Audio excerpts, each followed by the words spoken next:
People say loyalty pays off. They never tell you who it pays.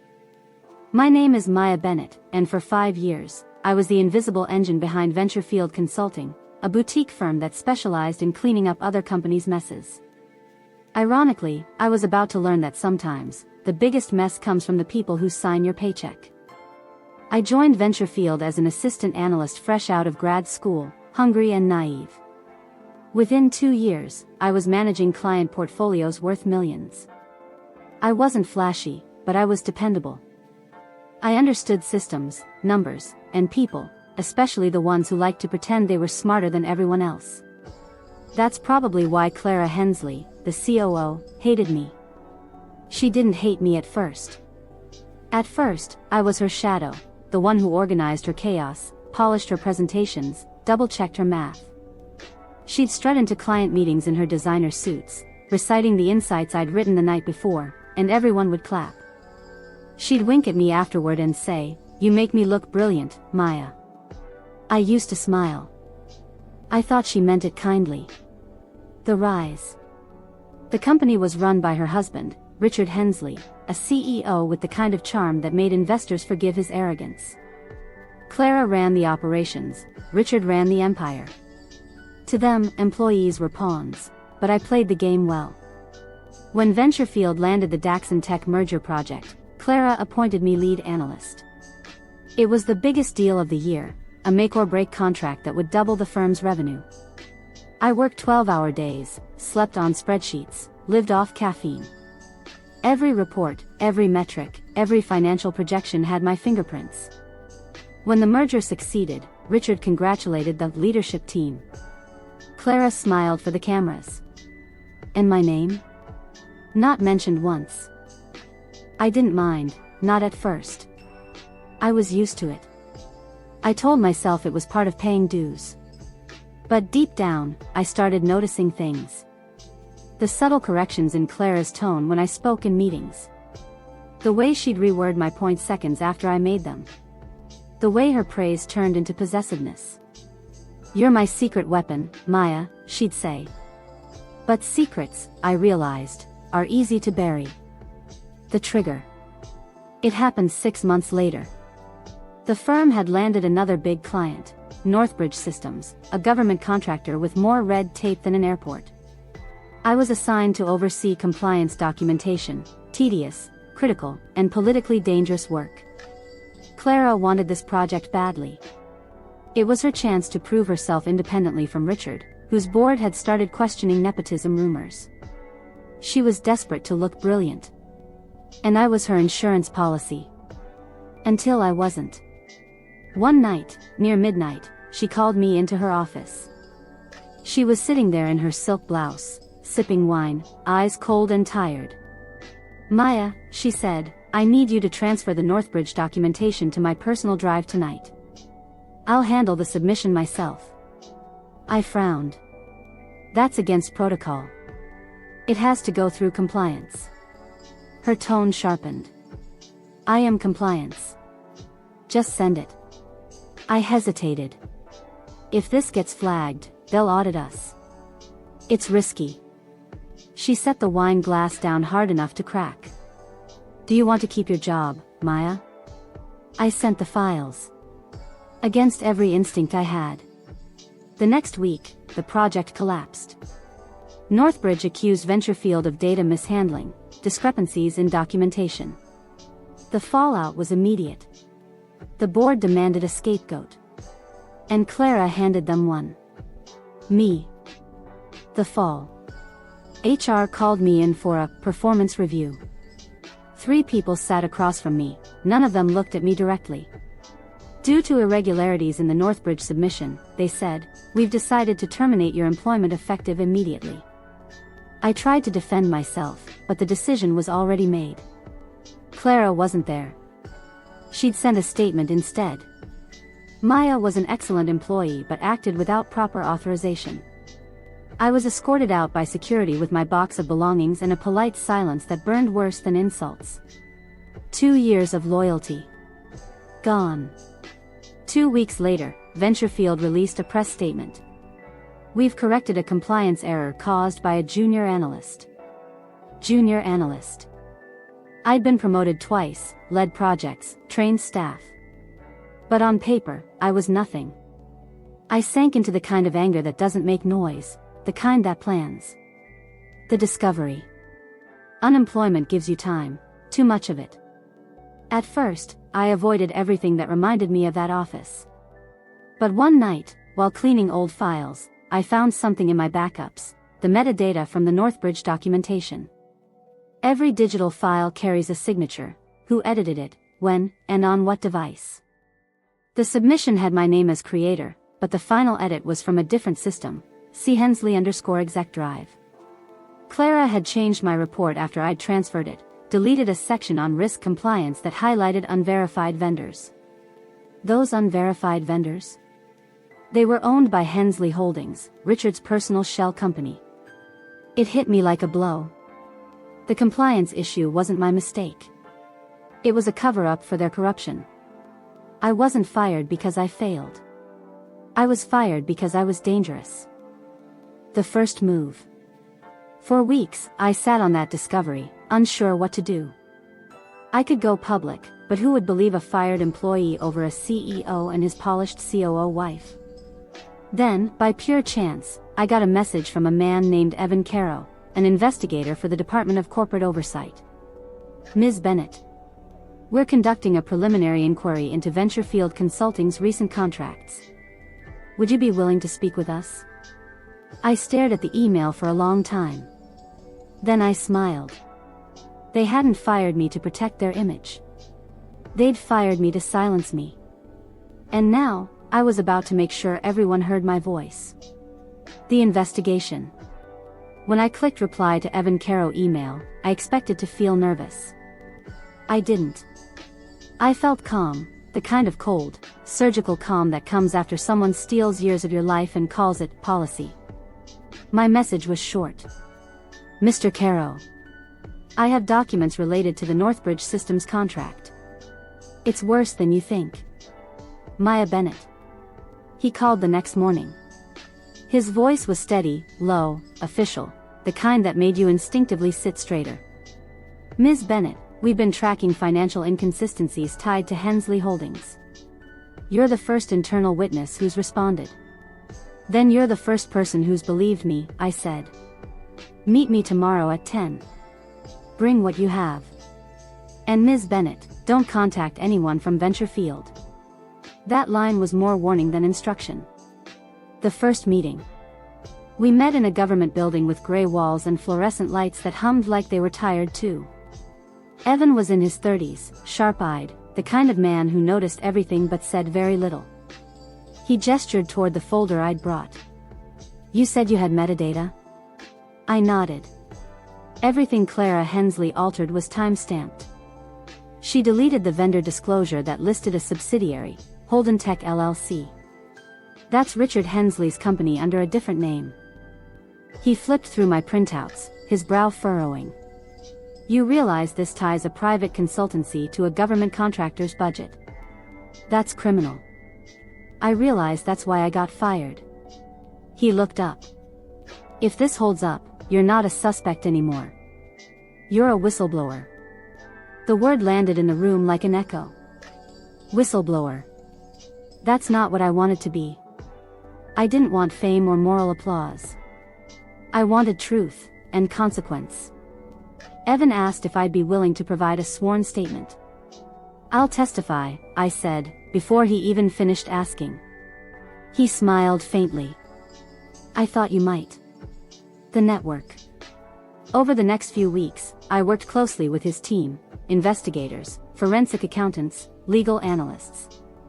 They pieced together what Clara and Richard had been hiding, a quiet money trail disguised as consulting subcontracts. Every Northbridge project had invoices funneled through shell companies owned by Hensley Holdings. It was subtle, small percentages skimmed off legitimate contracts, but over 3 years, it totaled millions. Clara had managed it all through her compliance access. She'd approved fake vendors, falsified documentation, and used my reports as shields. I was the perfect scapegoat because, to the outside world, I was junior, invisible, replaceable. But she'd underestimated one thing. Invisible people see everything. Every late-night edit, every version change, every careless comment she'd made when she thought I wasn't listening, I remembered all of it. Evan's team started referring to my notes as the Bennett Files. They said it like a badge of honor. The first crack. Word spreads fast in quiet circles. 3 weeks into the investigation, Clara called me from an unknown number. I shouldn't have answered. But curiosity can be louder than caution. Her voice was sugar-dipped in steel. Maya. I heard you've been talking to people. You're making a mistake. I made one already, I said. Trusting you. You don't know what you're getting into. You think they care about you? You're a pawn. They'll use you and drop you. Funny, I said, I think you already did that. She exhaled sharply. I could have helped you, Maya.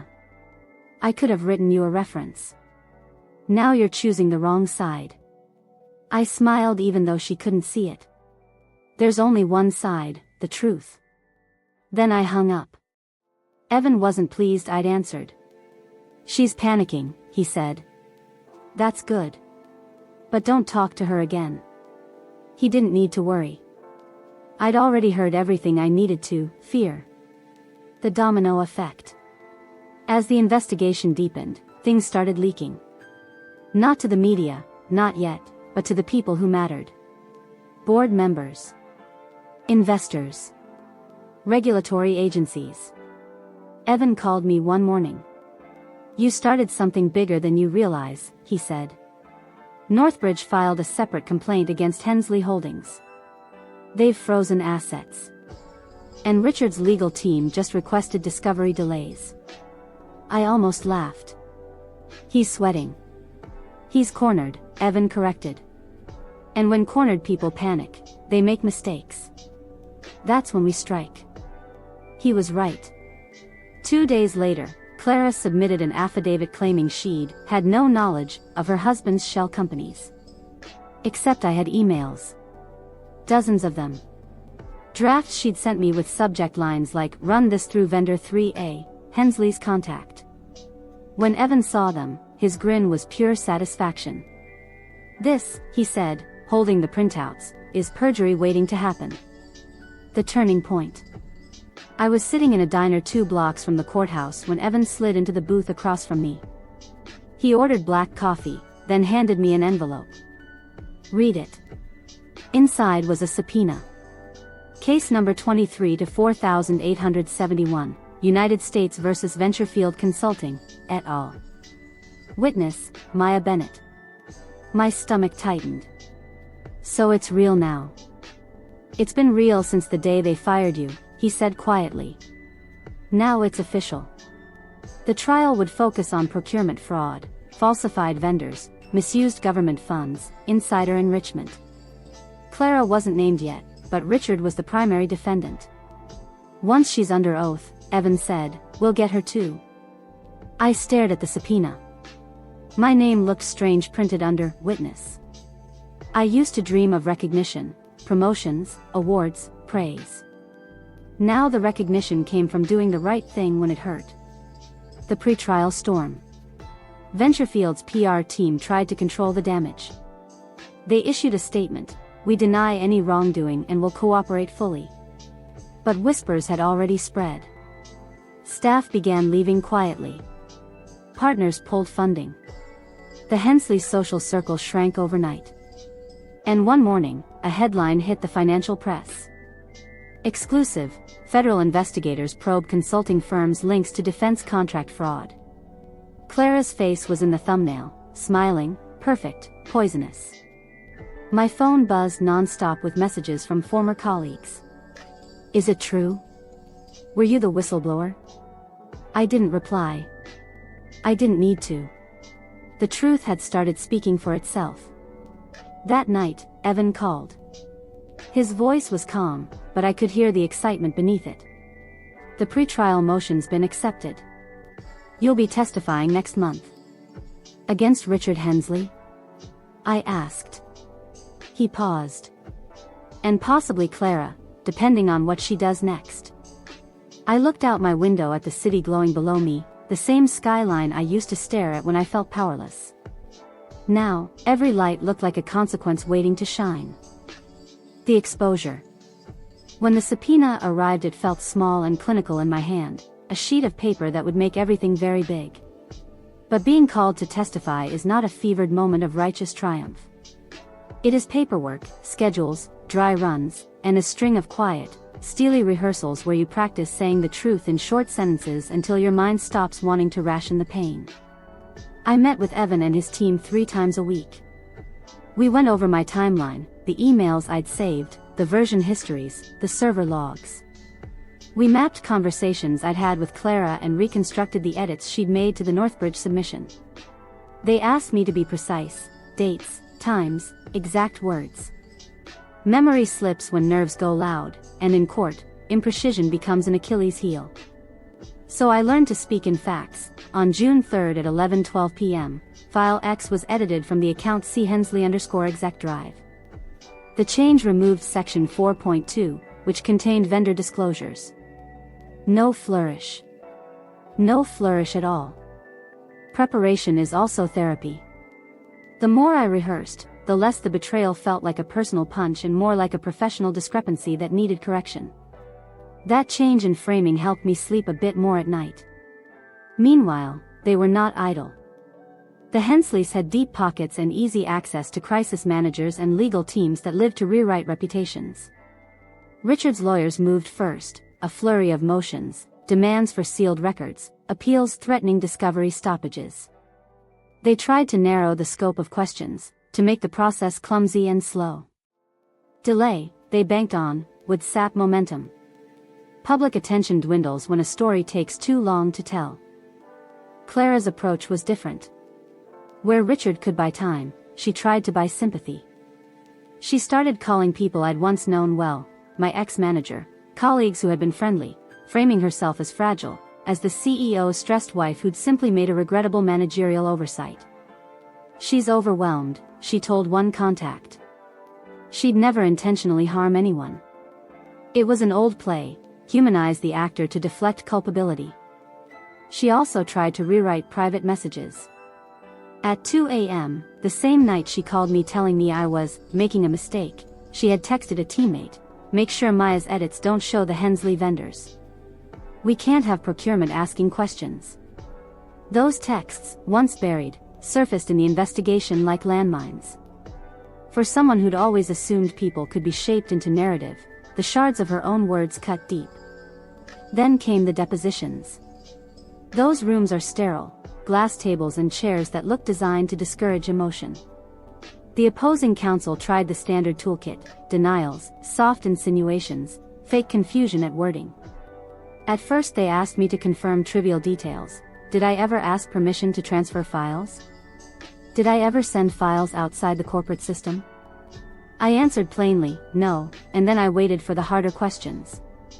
They tried to bludgeon me with implication.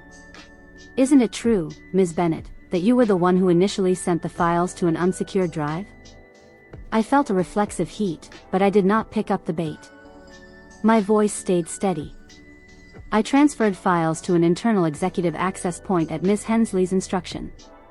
The chain of custody is documented. The edits made subsequently were not mine. Their next move was sleight of hand. They introduced a printout of a version labeled Brennard_final_V3 with minor formatting changes and asked if I recognized it. I said yes. That recognition was the hinge. Who exported it? They asked. The printed log showed a timestamp tied to C_Hensley_exec drive. The room inhaled. Their attempt to muddy the water collapsed into a clean fact. Outside, the press smelled blood. Financial reporters began to draft timelines. Bloggers compiled threads of broken links and cached slides. The scandal had a shape now, not rumor but documented corruption sitting across a table from the official ledger. Clara, for all her polish, began to break. Not spectacularly. No theatrical meltdowns. Rather, incremental fatigue that showed in late arrivals, forgotten meetings, a tremor in her voice during phone calls. You could see the math of panic on her face, the calculus that counted legal exposure, social humiliation, and the sudden irreplaceability of a spouse in court. I didn't celebrate her unraveling, but I watched it with a kind of professional detachment. She'd chosen this. Then she made a dangerous move. She called my mother. It was the sort of gesture designed to look like regret. "Mrs. Bennett," she had said, voice soft as a postcard, "I'm so sorry for how this has affected Maya." She spoke in the kind of voice that suggests maybe you can fix the broken by toggling to more human emotions. My mother, loyal in the way people are to their children, relayed the message to me and asked if we could speak. I told my mother I'd handle it. Then I told Clara, through an intermediary, to stop contacting any family members. Her reply was a professional non-denial, apologetic and evasive. It was a mistake. Contacting family opens a window for manipulation, and in that window, people confide. Investigators flagged the outreach as potential witness tampering. The dossier on Clara expanded, now including attempts to influence testimony or to reconstruct reputations via third parties. A bad look in legal parlance becomes a legal projectile when weaponized. There were also private threats. Anonymous emails began to arrive, thinly veiled menaces couched in pseudonyms. "You'll regret this." An envelope once arrived containing a photo of my address. I reported it. The police took a report, and Evans' team tightened personal security. That was unnerving, but not paralyzing. If anything, it steeled me. Threats are the last card of the guilty. Real villains use them when facts corner them. The dynamics shifted dramatically when a junior partner at Venturefield blew the whistle. He presented an internal memo showing a directive from the senior leadership: do not escalate vendor queries to the board. Resolve this internally. That memo, written in a casual tone, was damning.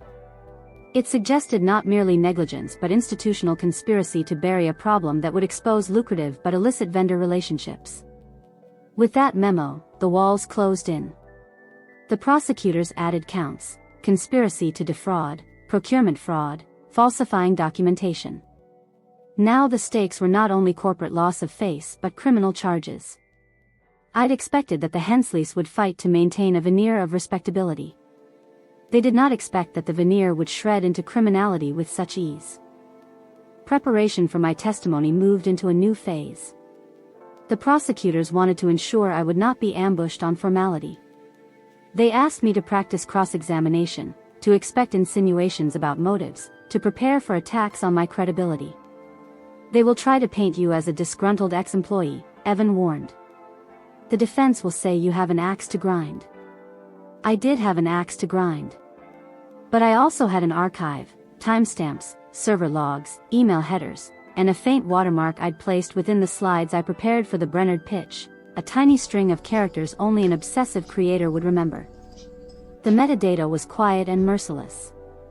In the end, facts do not care for intention. The day they scheduled my deposition, the courthouse felt impossibly neutral: marble columns, stuffed chairs, a bureaucracy that inhales and exhales slowly. The defense lawyer was sharp, older, with a practiced politeness that tried to make condescension feel like friendliness. He asked me why I had not raised concerns earlier. I responded honestly: fear. Loss of income. Cynical belief that no one would protect a junior analyst against a firm's PR engine. There was honesty in that answer. It cut the room oddly. As the session closed, the defense tried once more to unsettle me by suggesting that the whole thing might be a misunderstanding, that corporate communication is messy and that my narrative fit easily into the chaos of professional life. I looked at Clara through the glass. She didn't meet my eyes.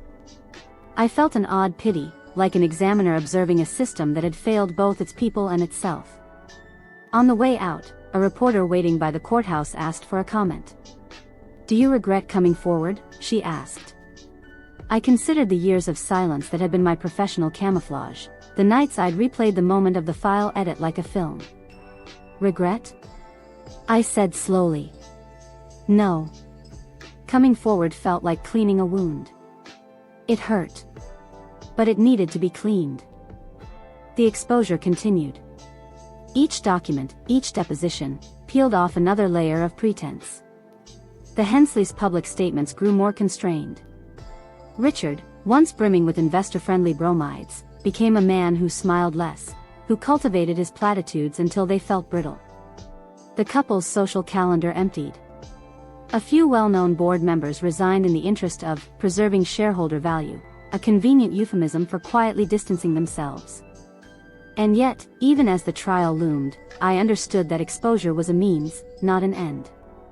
The court could punish criminality, it could not fix the culture that made people calculate betrayals as strategy. That, I realized, would require architects who preferred courage to convenience. If the courtroom stripped away the illusions of the Hensleys, then the work afterward would be to build a better blueprint.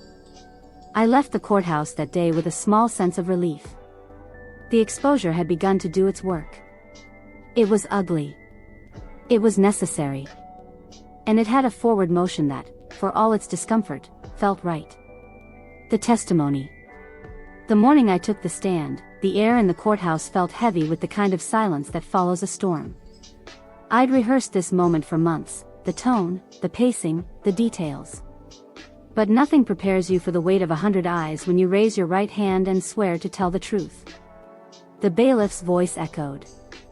Do you swear to tell the truth, the whole truth, and nothing but the truth? I do. 3 words. They sounded so simple, so ordinary. But those 3 words meant something irreversible. I sat down, adjusted the microphone, and for the first time in 2 years, I faced Richard Hensley, the man who'd built an empire on deception, and the woman beside him, Clara, who had sold my career for convenience. I didn't look away. Neither did she. The beginning of the end. The prosecutor started gently, establishing who I was and what I'd done at Venture Field. My resume, my responsibilities, the timeline of the Northbridge contract. I spoke slowly, deliberately, as I'd practiced. Then came the crucial moment.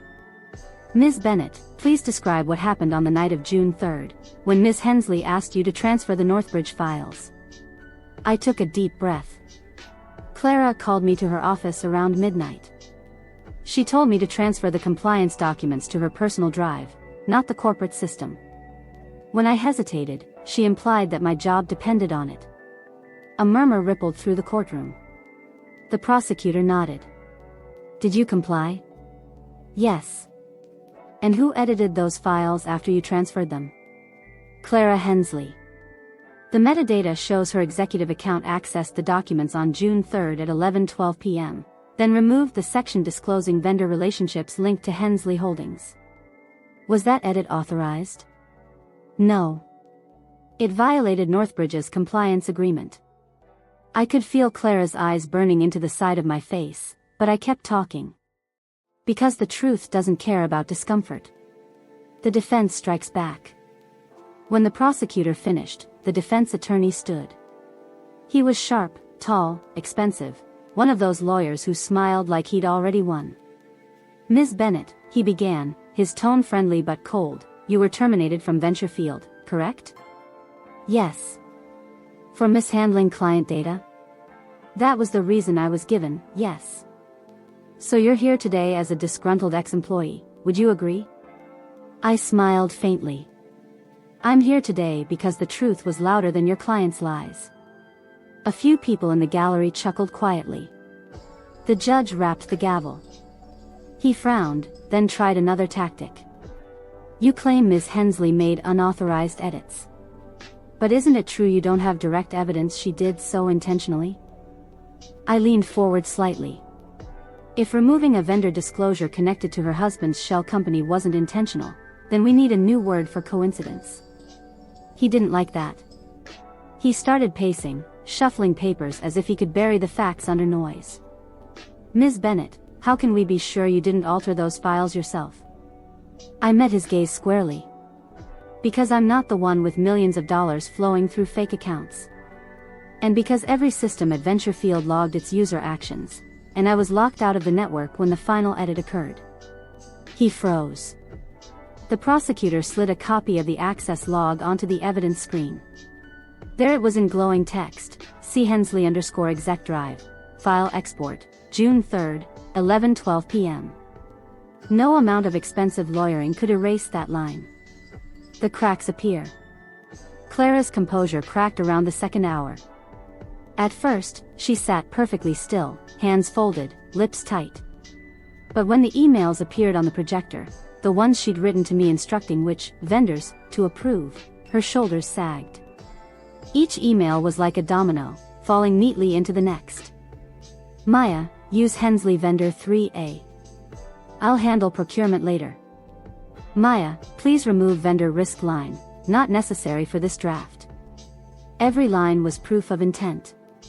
The courtroom was silent except for the clicking of the projector remote and the scribbling of reporters' pens. Then, one of the prosecutors turned to me.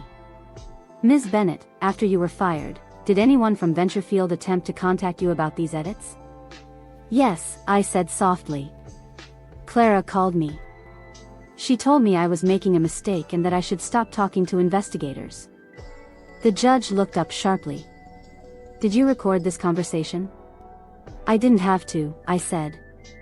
I filed a report the same day, and the investigators traced the call to her number. The prosecutor nodded toward the bench. We'll enter that as evidence of intimidation, Your Honor. Clara went pale. The collapse. By the third day of testimony, Richard's lawyers were in damage control. They'd built their defense on the idea that Clara acted independently, that he, the CEO, knew nothing. But corporate email records showed his signature on financial authorizations linked to the same fake vendors. He'd tried to hide behind hierarchy, until the evidence pulled him down with her.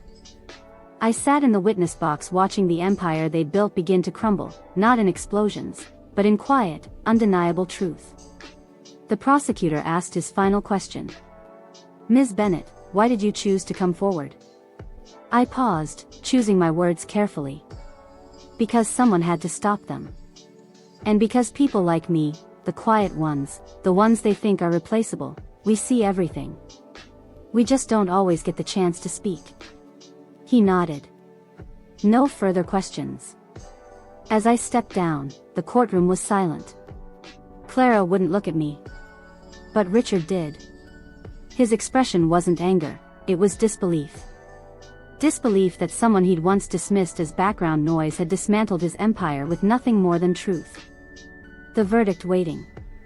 Trials are long, messy, and slow. You think testifying is the end, but it's only the beginning of the waiting. Days turned into weeks.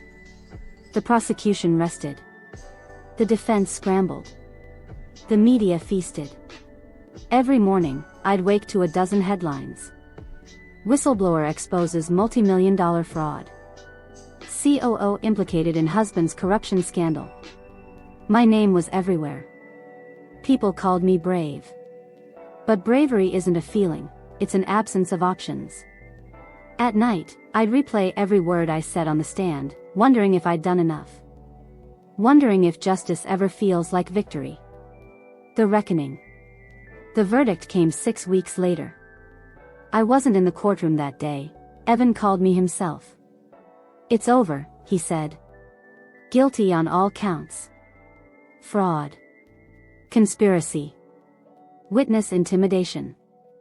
Clara had tried to cut a deal at the last moment, offered testimony against Richard in exchange for leniency. But it was too late. The emails, the timestamps, my testimony, it all painted a picture the jury couldn't ignore. Richard was sentenced to 7 years. Clara got 4. Venturefield was dissolved within months. Evan met me outside the courthouse later that week.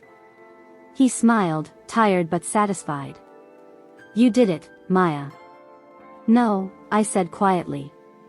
The truth did. He nodded. You ever think about what's next? I looked up at the courthouse steps, the same ones I'd walked trembling months ago, now just stairs leading back into the world. I think I'll start over, I said. Somewhere no one can fire me for being right. As I walked away that day, the wind felt cleaner. The city buzzed like it always did, uncaring, alive. But I felt something new, not triumph, not even relief. Just peace. Because for the first time in years, I wasn't the woman they tried to silence. I was the one they could never silence again. The fallout. The verdict didn't bring fireworks. It brought quiet. Not the clean, satisfying kind of quiet, more like the stillness after an earthquake, where you're surrounded by debris and can't yet tell what's still standing. When Richard and Clara were sentenced, the reporters camped outside the courthouse looking for tears, anger, some dramatic reaction. But all I felt was empty. Evan had warned me about that. Justice doesn't feel cinematic, he said once. It feels procedural. He was right. The noise after silence.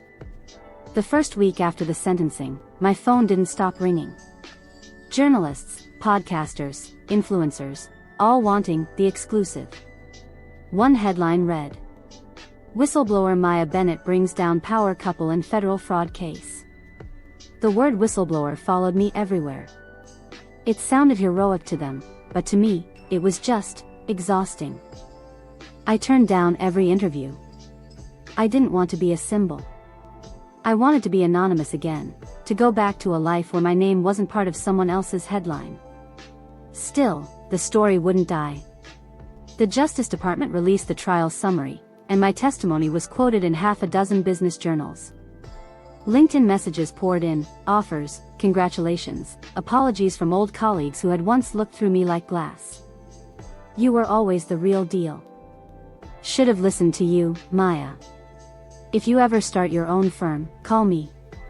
I didn't reply. Not yet. Because the truth is, rebuilding doesn't start with a job. It starts with remembering who you were before the world tried to convince you were small. The ghosts. It's strange, the things you keep from your old life. I still had my Venturefield ID badge. The one they'd forgotten to take from me when they fired me. I used to look at it with shame, a reminder of failure. Now, it felt like proof of survival. Sometimes, when insomnia kept me up, I'd scroll through old photos, project teams, corporate parties, those hollow smiles. Clara, in one image, standing in the center, radiant, commanding, untouchable. It didn't make me angry anymore. It made me sad.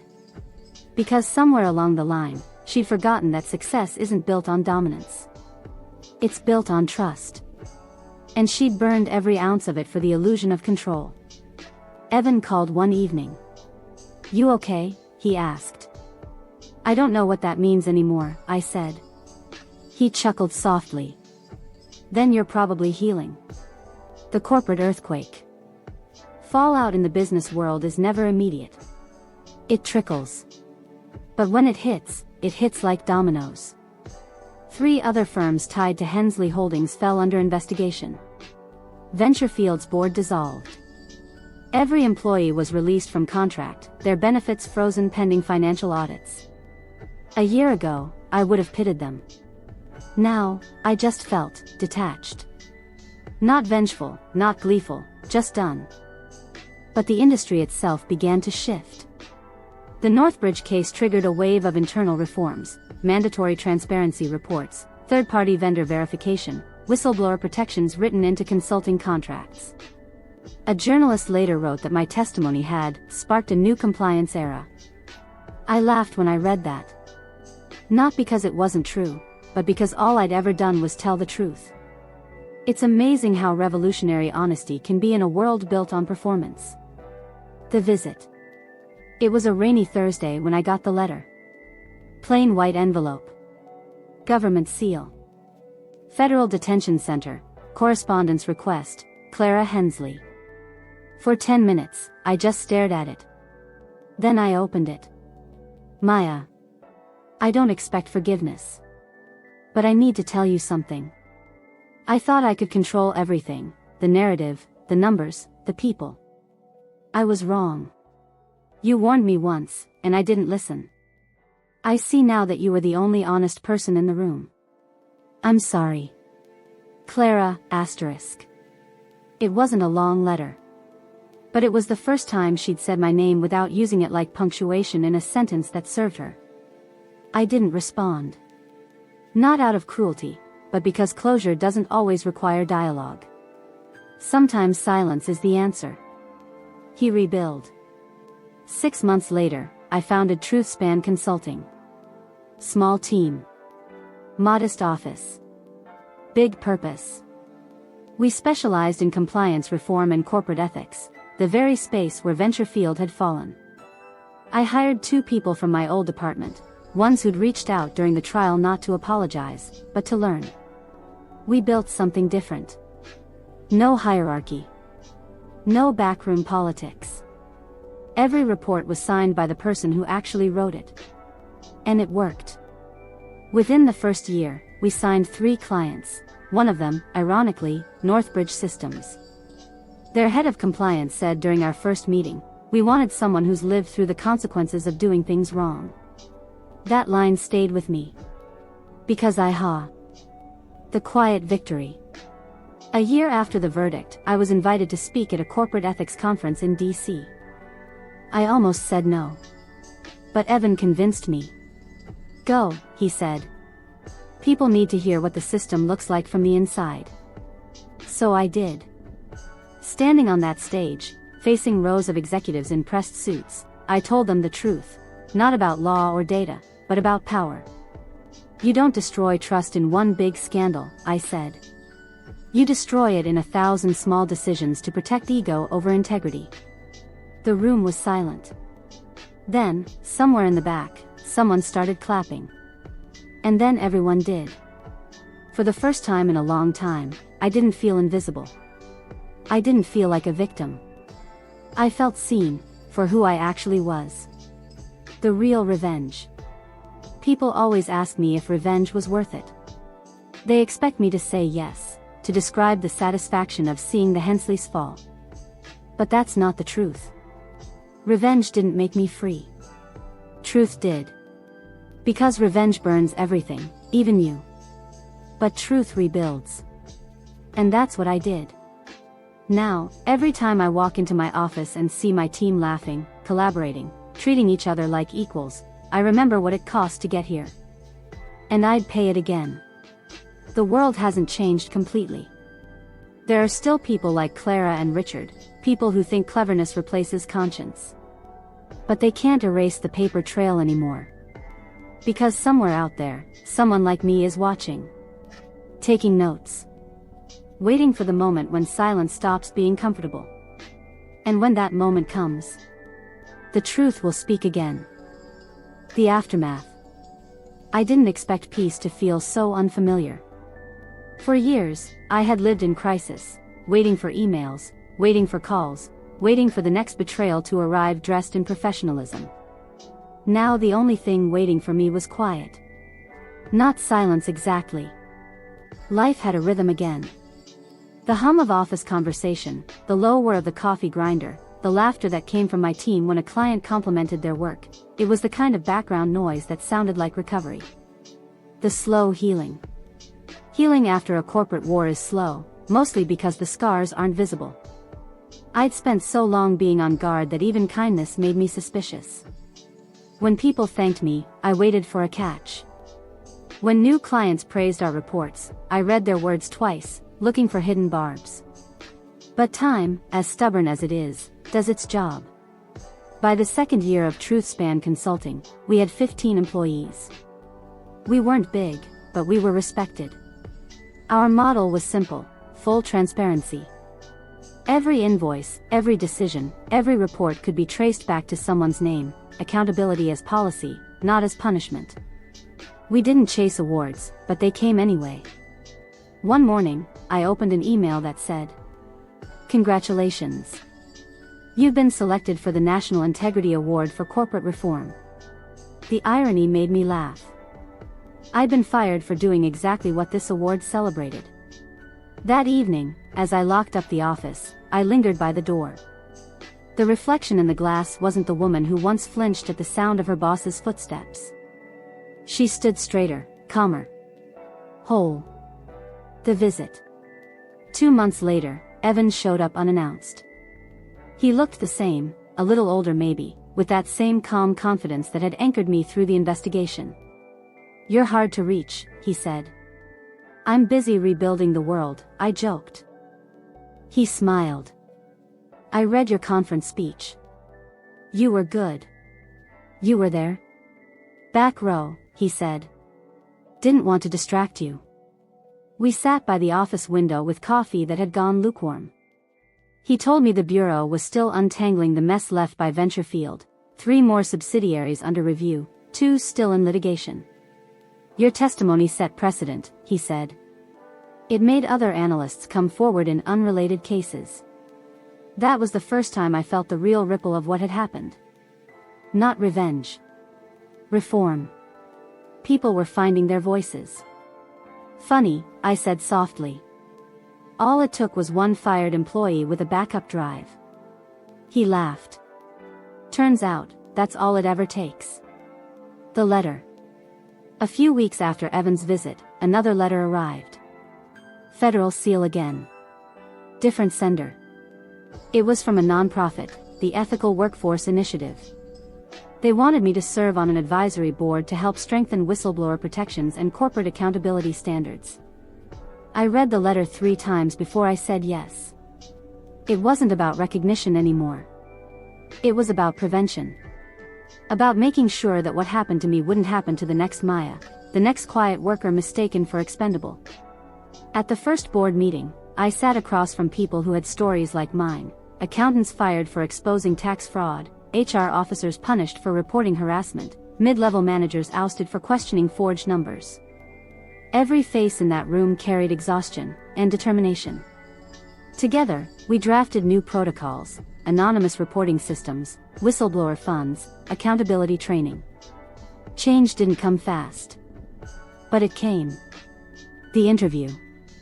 When the awards ceremony came around, I almost didn't attend. Public attention still made me uneasy. But my team insisted. So there I was, in a navy dress, standing under stage lights that felt far too bright. The host smiled and said, "Please welcome Maya Bennett, the woman who turned corporate betrayal into a blueprint for integrity." Applause. Flashes. Microphones. Someone asked from the press line, "Maya, if you could go back, would you change anything?" I thought about it, the fear, the loss, the nights replaying every choice that led here. No, I said finally. Because even the worst things can build the right kind of strength. You just have to decide what to do with it. The crowd clapped again. But it wasn't for drama. It was because they understood. The prison visit. A year later, I visited her. Not out of pity. Out of curiosity. Clara looked smaller behind the glass, her posture fragile, her face lined. She picked up the phone slowly. "You didn't have to come," she said. "I know. They say you started your own company." "I did." She nodded, eyes glossy. "I guess you won." I shook my head. No. The truth did. For a moment, neither of us spoke. Then she whispered, "I thought success meant control. You taught me it means honesty." It was strange, seeing her stripped of power. The woman who once commanded rooms now struggled to meet my gaze. I didn't hate her anymore. She'd already punished herself more than I ever could. Before I left, I said quietly, "Don't waste what's left of your life remembering the wrong things." She nodded. "Neither should you." The new chapter.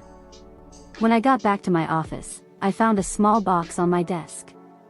Inside was a note from my team. To the boss who taught us that ethics isn't paperwork, it's character. Below it was a simple silver pen, engraved with one word, truth. I ran my thumb over the letters, feeling the grooves. Truth. The thing that almost destroyed me. The thing that rebuilt me. I realized, sitting there in the quiet, that I no longer carried anger. Only clarity. The legacy. 5 years later, TruthSpan had grown into a leading ethics consultancy. We trained companies, universities, even government agencies. People began calling our approach the Bennett model. At first, I resisted the name, but then I realized it wasn't about me. It was about what the story had become.